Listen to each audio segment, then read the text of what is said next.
Simon Ekpa has become a subject of discussion at the Senate House. Now, no Nigerian leader has the moral standing to speak about Biafra agitation and the activities of these guys, because you created the monster called whoever, ESN or BLA. Whatever problem that you are facing with them as a country, you created it. The same way you created Boko Haram, and also you caused insecurity in the Niger Delta.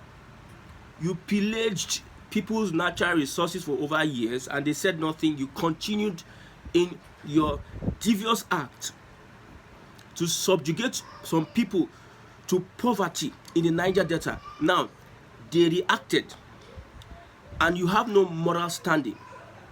Anybody agitating in Nigeria, you have no moral standing to pillage on what these people are doing, because the first place, these guys were protesting with ordinary placards. Then you went in and started killing people that are armless. How do you intend that they drive home their point when dialogue, peaceful protest, you refuse peaceful protest, then you are calling for violent protest or violent actions? You went into the southeast, started hunting them down one by one. At the end of the day, they found a way of defending themselves using guerrilla action. Now you are seeing some Ekpa as a threat to Nigeria's sovereignty, to Nigeria's existence as a state, whilst you are the ones that created that monster called, in quotes, that you call Simon Ekpa. The senators, they are not ashamed of yourself that over the years you have subjugated this region to all sorts of abuses, persecution. Look at what is happening with Nnamdi. You will not talk to Tinubu, tell the government that these guys have been tried, he's not found guilty, release these guys, then the insecurity in the southeast will come down. But yet, we are trying to play on the minds of Nigerians, not the Southeasterners, because we understand from the position you are coming from. Even the elites in Igbo land understand that truly the Southeasterners have been subjugated collectively by the Nigerian state.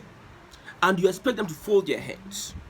Even before these people started agitating for whatever they are agitating, the subjugation went on. So you want to start you want to continue your injustice, incarceration, underdevelopment of the Southeast. You want to continue so that nobody will do anything. We just keep quiet and be looking at you. You are doing what you are doing. We just keep quiet and we do nothing. Do you think we are goats? We are not goats. Even a goat will even react. We are not sheep. So most importantly, if you know Simon Ekpa is causing problem with Nigeria, release Nnamdi. That is one of the best bets. Release him, and you see the insecurity in the southeast a bit. But yet, in your own wisdom, as a government that enlisted repented Boko Haram into the Nigerian army to fight insecurity, this, in your own wisdom as a government, look at your wisdom. You continued in your incarceration of Nnamdi. You wanted to make him unpopular by asking, or maybe the judge had to recuse herself from the case. Then nobody will now hear about Nnamdi because the lawyer was crying out the other time that since this judge has taken her hands off the case because you are not interested in justice and fairness of the Igbo people, you are calling Nnamdi a criminal. Most Southwesterners, Northerners are calling Nnamdi a criminal. You have tried him in the court of law. He's not found guilty on one thing. The court has said release him. How many of these politicians you find around that are not guilty of one crime or the other, but they are walking free? But your focus is on somebody that decided to defend himself against the tyranny of a particular government sponsored by the North and the Southwest. It's a collective thing against these particular people. So if Simon Ekpa is causing uproar in the Senate, it's making people worry, having sleepless night. I spoke about Shetima, Minister of Defense, and one other, I think he's a minister, having a meeting with the president of Finland. To what end? You know the right thing to do the right thing, get Nnamdi Kanu released out of incarceration, or better still, try him. Let the system try him. Let there be justice and fairness in the system. Because however you are going to look at it, I'm not a lawyer, but I've looked at it squarely, and I've seen that the courts in Nigeria cannot, in all sense, you cannot try Nnamdi Kanu. You cannot pronounce him guilty. You are just holding him down as a prisoner of war. Okay, now, you illegally took this guy from Kenya to Nigeria, incarcerated him.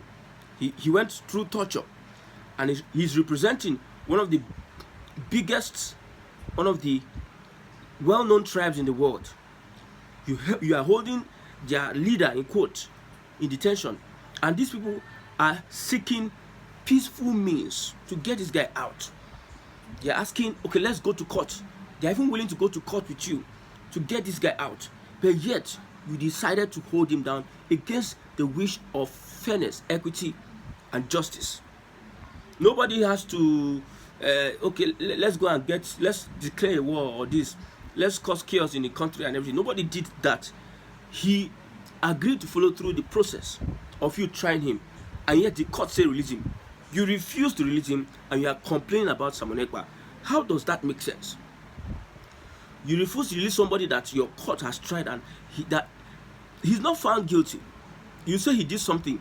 Prove it. You cannot prove it. But yet, you hold him down against justice, fairness, and equity. He's representing a particular people that have been subjugated, denigrated for a longer period of time. Just an example, CNG conversion centers, none in the southeast. It is enough to break away from Nigeria. It is enough for these people to get angry. They say they don't want to be part of Nigeria. Allow them be. You say no. Okay. Go on, create states so as to divide the Igbos and separate them so that they will not have one voice. Okay, 5 plots of lands, or Abi, dot in the circle, dot in the circle. Allow them go. You say no. Let them have their freedom. You say no. Referendum. You say no. So what else do you want? Everything is on the table for you to choose. You decided to choose violence, and you are getting reactions. The precedent you have set, you are getting reactions from that precedent. The way you lay your bed, that's how you are lying on it. You created, the federal government of Nigeria created a Nnamdi Kanu, created an Nwazurike, created a Simon Ekpa. And if you, for your information, if you think you are going to hold on by mistake, by providence, by anyhow, if you are able to hold or capture or arrest or kidnap Simon Ekpa, somebody else is going to come out. You think it's just play? Okay, people thought they thought that holding Nnamdi Kanu is the end of whatever. At the end of the day, it became worse. Nnamdi Kanu is not the basis of Biafra. Nnamdi Kanu can die tomorrow. Biafra will move on. It is not centered at Wazirike. It wasn't centered around Wazirike. So it cannot be centered around Nnamdi Kanu. So far he's alive, and you are perpetrating injustice on the Igbo people.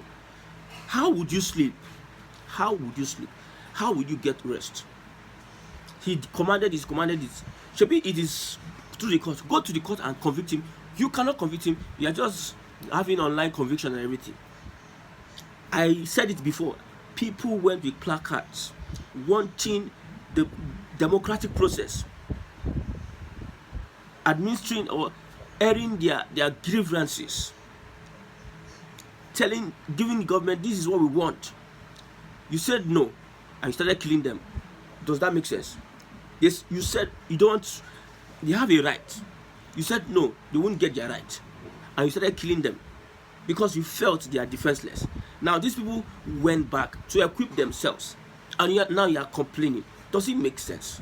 You created Boko Haram, you created the Niger Delta Avengers and whoever they are, because of your inaction and actions. That's why you see these people parading themselves and doing all sort of things, all sort of criminalities. Yet you are complaining about Simon Ekpa. You see, time has come.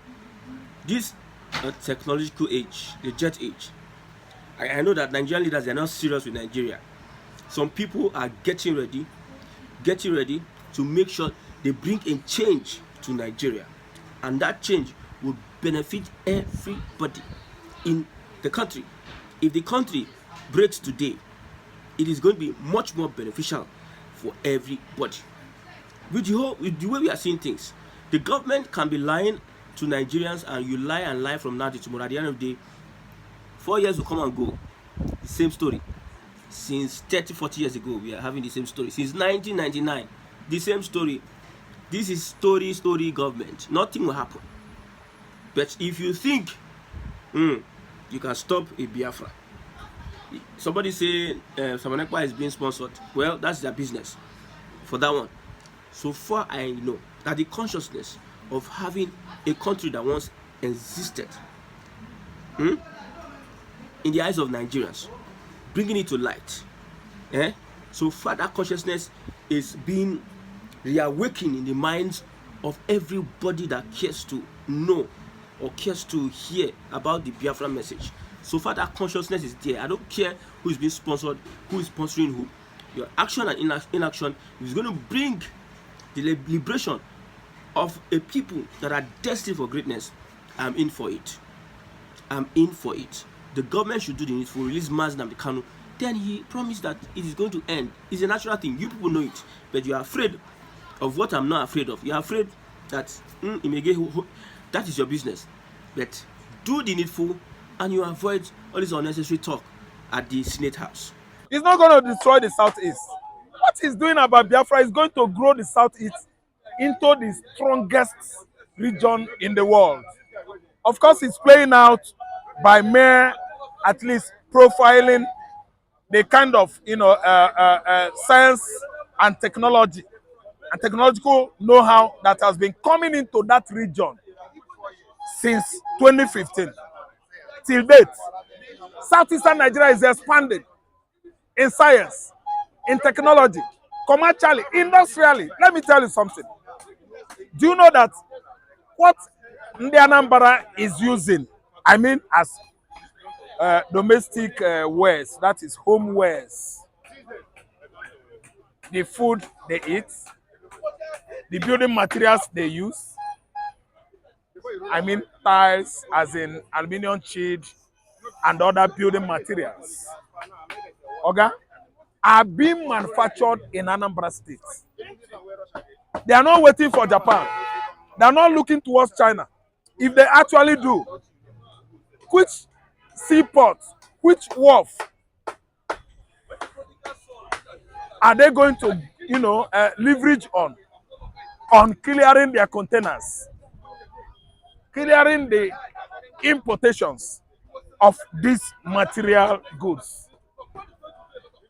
Do we have seaports? Do we have wharf?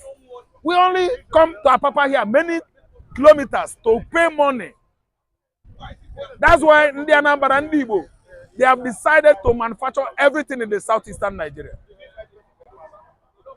Okay, look at my face. I'm not hiding my face. Whatever we are using in Anambra State is being manufactured in Anambra State. I'm trying to cause problem here. Do you know why? Jealousy. Jealousy go there. See, a cola industry, Mike Okonkwo. If you list the items a cola industries manufacture, Oga originally, Oga is more than 50 something. What is the name of that wine? Ever wine. What is the name of that soap? Toilet soap, Ever soap. Oga, it goes on and on. And even toilet tissue, they are manufacturing it at Nnewi. Why? Federal government of Nigeria turned their back on the Igbos, southeastern Nigeria. After the war of Nigeria-Biafran Civil War, Gowon came out with reconstruction, reintegration, renovation, reconciliation. Which regions in Nigeria are reconciling with the Igbos? Reintegrating with the southeastern Nigeria, reconstructing southeastern Nigeria. Which government has ever come and say, let us reconstruct southeastern Nigeria? Let us reintegrate with Igbo. No, I'm asking question here to you viewers, my viewers. Which regime, which administration has ever come in Nigeria to reintegrate with Igbos, to reconstruct Igbo as a result of damages done during Nigerian Biafran Civil War. Which regime, which president? Okay, I have never seen any. I don't want to understand. So what we are trying to say is this. Let me tell you, Igbo has gone too far to be self-reliant. I repeat my word. Igbo has gone too hard to be self-reliant. But the activities of Ekpa is a setback to this, according to the slave president. How do you know? How do you know? How do you know? Samanaba has done what? To set back southeastern Nigeria. Nigerian government is the one. We are not clearing our container at One. One is how many kilometers to Imo State? One is how many kilometers to Anambra State, Enugu State, and Ebonyi. We left there. We go to miles, almost how many miles? From southeast to southwest. Listeners, my viewers, listen and listen good. In America, you have West Coast, you have East Coast. You know how many miles? If you take a plane from East Coast to South Coast, it will take you hours. Within the United States of America. I'm just inciting an example. I want my viewers to understand where I'm going. From East Coast of United States of America to West Coast, do you know how many kilometers? Hours. In Nigeria, Southeastern man leaves his region to clear his containers, his imported goods to what? Southwestern Nigeria. Oga, it is an injustice. Oga, it is a very bad policy. Oga, it is of a marginalization of the people of that region. And nobody is saying anything about it. Akpabio is not saying anything about it. The House of Rep Deputy Speaker, Benjamin Kalu, is not saying anything about it. Benjamin Kalu is catching out millions in billions. He doesn't care what Abia man is going through. He doesn't care what Onitsha businessman is going through. He doesn't care what a man that imports in Ebonyi State is going through. Because what? His salaries monthly, billions, millions, plus all the pichim, backyard, corner transactions going on from where he makes money outside his salaries. For that, let the Holy Ghost, if they will perish, they should perish. Benjamin Kalu, I'm talking to you now. The Igbo businessmen are going through hell to clear the containers in southwestern Nigeria. Why not allowing Akwa Ibom port to operate? Why not allowing One port, seaport to operate? Why not dredging River Niger and empty it into Atlantic Ocean so that containers will be coming to Onitsha? Benjamin Kalu, House of Rep, Speaker, Deputy. No. In other words, I'm saying sorry to him if I have offended him by saying the truth. See, let me tell you, Akpabio has not started yet. You know what? No matter how you oppress Igbo man, no matter how you put him down or push him out, Igbo man must be rising, increasing on geographical progression. It doesn't stop there because God is our God. He watches over us. See, man's standard is not God's standard. Human standard can never be equated or equal to God's standard. God is above human standard. Listen, let me tell you, Mr. Interviewer or journalist. Do you know that conscience is an open wood? We all carry it along in our hearts. Do you know what heals it? Crude, raw truth. Is it that heals it? Ottoman Danfodio, the jihadist, is the one that quoted it. Yes, the man, he knows now. He said that conscience is an open wound. The truth heals it. Not more than Fodio now.